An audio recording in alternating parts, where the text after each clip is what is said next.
What if Gladiator was nothing like the movie you know? Maximus wasn't even part of the original story, and instead, the hero was a wrestler named Narcissus. From a totally different lead character to casting choices that could have brought us a completely alternate lineup of stars, Gladiator almost turned out to be a wildly different film. How did one painting convince Ridley Scott to direct? Why were iconic lines improvised on set? Let's pull back the curtain on the movie that could have been, because Gladiator almost wasn't the epic you remember. The original idea for the movie came from David Frazzoni, an American screenwriter and film producer who had this vision while on a motorcycle trip across Europe and the Middle East in 1972. Seeing the ancient arenas everywhere, he was inspired by how grand the Roman Empire must have been. It wasn't until he read Daniel P. Mannix's book, Those About to Die in Baghdad, that the concept for Gladiator really took shape, but the movie nearly went in another direction. Frazzoni's early script was centered on Narcissus, a wrestler who historically killed Commodus, the Roman emperor. So if the original story had stuck, Maximus might not even existed. Narcissus would have been the lead, and that's a big shift in how we see the film today. And we're going to get into that later. But what made Ridley Scott agree to direct Gladiator without even knowing the full story? Well, Ridley Scott, the director of Gladiator, wasn't originally interested in the story at all. So what changed his mind? A painting. Scott, known for Alien and Blade Runner, saw a piece called Police Verso at the Phoenix Art Museum in Arizona that showed the harsh life of Roman gladiators. That one image made him say yes to the movie, even though he didn't know anything about the script yet. As the production moved forward in January 1999, Scott felt the dialogue needed improvement. He hired John Logan, a writer who made a significant change. He decided to kill Maximus's family. Without that change, Maximus's motivation might have been different or weaker, making the story much less intense. This twist gave Maximus a powerful reason to seek revenge, shaping the film into an emotional journey that audiences connected with. But what if someone else had been cast as Maximus instead of Russell Crowe? Imagine how different the movie could have been with other stars. Before Russell Crowe was cast as Maximus, several well-known actors were considered for the role, including Antonio Banderas, Mel Gibson, and Tom Cruise. Crowe, however, was always at the top of the producer's list due to his breakout performance in LA Confidential. LA Confidential was released in 1997, and Russell Crowe's performance as Officer Bud White showed qualities that made him stand out to producers. Jude Law auditioned for the role of Commodus, but Joaquin Phoenix ended up securing the part after sending in an incredible audition tape. This could have easily gone another way, with Law bringing a different energy to the character, likely a more refined, polished villain compared to Joaquin Phoenix's raw, unpredictable portrayal. Similarly, Jennifer Lopez reportedly auditioned for Lucilla, the sister of Commodus, but that role eventually went to Connie Nielsen. Interestingly, director Ridley Scott first noticed Crowe in Romper Stomper, a lesser-known film that was released in Australia in 1992. He saw something in him that made him think Crowe was, as Scott put it, someone worth watching. Despite that, rumors suggested Mel Gibson was also considered for Maximus. Gibson reportedly turned down the role, claiming he was too old, though Scott denies he was even offered the part.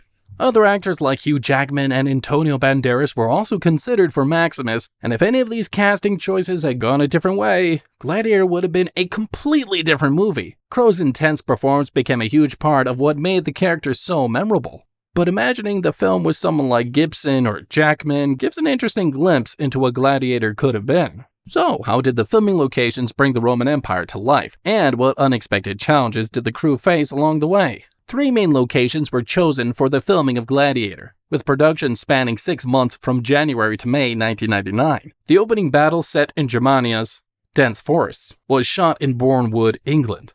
But when Ridley Scott learned that part of the forest was about to be cleared, he didn't let that opportunity go to waste. He actually got permission to set it on fire for the battle scene. The desert scenes where Maximus is a slave and trains as a gladiator were filmed in Ouarzazate, Morocco, while the ancient Rome scenes were shot in Malta. To recreate the Colosseum, the crew built about a third of it, standing 52 feet tall, and used CGI to complete the rest. And what's really cool is that back in the late 90s, CGI was still pretty new, so pulling off such a realistic effect was a big deal. Most of what you see on screen was created using this early digital technology. Maximus's peaceful farm, the place he dreams of returning to, was filmed in the beautiful Val d'Orcia in Italy. To make the battle scenes feel intense, Scott and cinematographer John Mathewson used multiple cameras which filmed at the same time, but at different frame rates, which gave the action scenes that unique, grittier look similar to the Omaha Beach sequence in Saving Private Ryan. For the fight with the tigers, both real tigers and a dummy tiger were used.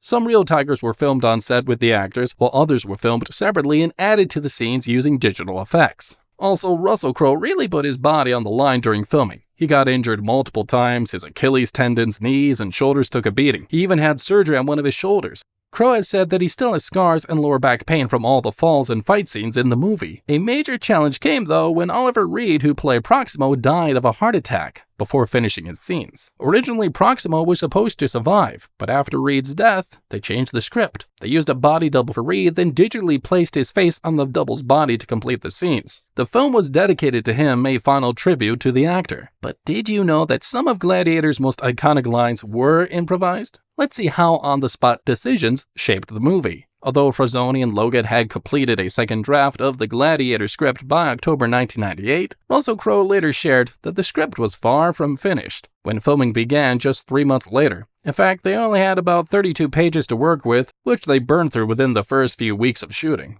From there, the script was constantly evolving, with Ridley Scott gathering input from everyone on set. Writers, producers, and even actors. It's pretty unusual for a big-budget film like this to move forward with such an incomplete script. Typically, movies have a locked script before filming starts, but in this case, the team embraced a more collaborative and flexible process, which ended up shaping some of the movie's most memorable moments. Some of Gladiator's best lines came from improvisation. Joaquin Phoenix, for example, made up the line, "Am I not merciful?" on the spot during a tense scene, where Commodus confronts his sister Lucilla. In this emotional moment, he tries to control her, and Phoenix's ad-lib made the scene even more powerful and memorable. Crowe himself contributed to the script too, coming up with the "strength and honor," a phrase Maximus often uses, which is based on the Latin motto from his high school. Another improvised moment was when Maximus described his home to Marcus Aurelius. Instead of following the script, Crowe described his real home in Australia, adding a personal touch to the character's emotions. The fact that so much of the dialogue and scenes were improvised or created on the spot shows how differently Gladiator nearly turned out. Without these impromptu decisions brought about by the deep thought of the lead actors playing their characters, the movie would have lacked much of the emotional weight and memorable lines that made it a hit. Now, I gotta talk about the movie. The music for Gladiator was composed by Hans Zimmer and Lisa Gerrard, and it became one of the most memorable parts of the film. Gavin Greenaway conducted the score, and Decca Records released the original soundtrack on April 25, 2000. It was such a hit that Decca released 3 more albums later: Gladiator More Music from the Motion Picture in 2001, and a special anniversary edition in 2005, and a 20th anniversary edition in 2020. Originally, Zimmer wanted to work with Israeli singer Ofra Haza, whom he had teamed up with for The Prince of Egypt. But tragically, Ofra Haza passed away before she could record for Gladiator. And that's when Lisa Gerrard stepped in. She already worked with Russell Crowe on The Insider, and her haunting voice added a powerful touch to the music. There was also some drama from behind the scenes. In 2006, the Holst Foundation accused Zimmer of copying parts of composer Gustav Holst's work in the Gladiator score. They sued Zimmer for copyright infringement, but the case was settled out of court. Without Gerrard's vocals or Zimmer's epic score, the film would have felt completely different.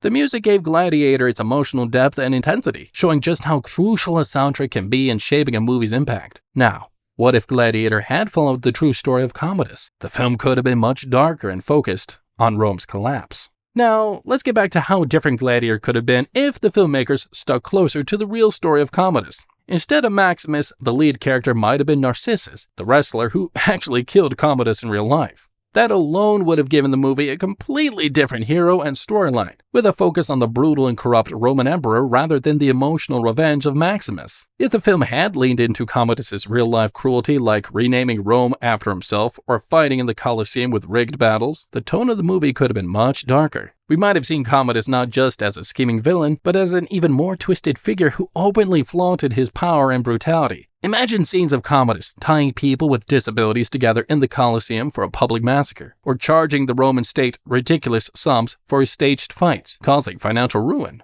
That level of corruption would have taken the film's depiction of Rome's decay to a whole new level. If the films had portrayed Commodus' real downfall being poisoned and strangled by Narcissus, the movie's climax would have shifted dramatically. Maximus's personal revenge wouldn't have been the main driver of the story, and instead, the focus might have been on the political and moral decay of Rome itself, with Commodus's twisted reign being the ultimate downfall. All these changes would have resulted in a very different Gladiator, one with a more historically driven plot and a far less redemptive hero. The ending of Gladiator as we know it was altered several times too. In the original script, the final scene was meant to show Proximo, played by Oliver Reed, burying the figurines of Maximus's family in the Colosseum. But after Reed passed away during filming, the ending had to be reworked. Juba, played by Jimon Hounsou, Maximus's close friend and fellow gladiator, took on this role instead, paying tribute to Maximus and his family in the reworked ending. Maximus's fate was also changed on set.